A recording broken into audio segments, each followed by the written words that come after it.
Hey, Fresh Life Butte influencers and leaders. Hey, just want to share this video on one of our Fresh Life values with you. And today I'm going to be covering driven. And you maybe say, Todd, why in the world are you wearing your mountain bike gear?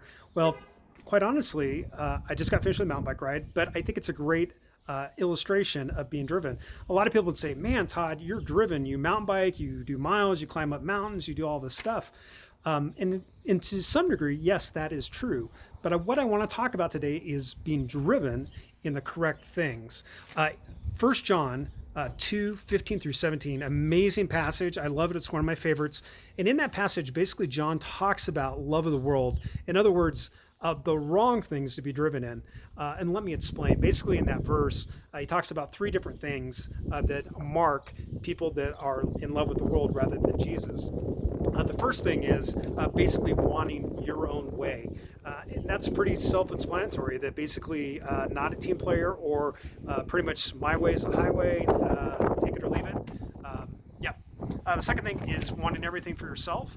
So if that's about accumulating and running people over in order to get what you want, again, that is the love of the world. And finally, the last thing, and I think this is really probably the most evidence of love of the world in the church. I see it often. It's wanting to appear important.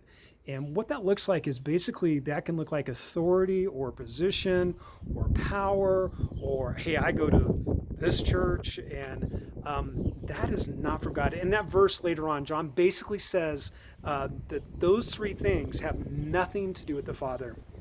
And I just really encourage you, maybe saying, okay, well, how do you want us to be driven? Well, basically, First John is a really good book to explain that as well. And the major themes of First John are basically two things: love of God, and also love towards Him, but also faith. And what I mean by that is investing in those things to be driven in your faith with Jesus, to your personal relationship with Jesus. If you're spending time reading the Bible, reading His Word, getting to know Him, just anything that you can do to encourage that, listening to sermons, listening to teachings, reading books, just gobbling that stuff up. And really, it's in and around the life of Jesus, I really believe. I know for me, that is why I do what I do. That is why I exist. Yeah, I like to mountain bike ride, but it doesn't hold a candle to my relationship with Jesus, and everything comes off of that. With that. So I just want to encourage you guys with that, that being driven is good, but you want to be driven in the right ways. And it's always, always, always about your relationship with God and with His people and those people that He's placed in front of you. Love you guys. Hope that encourages you.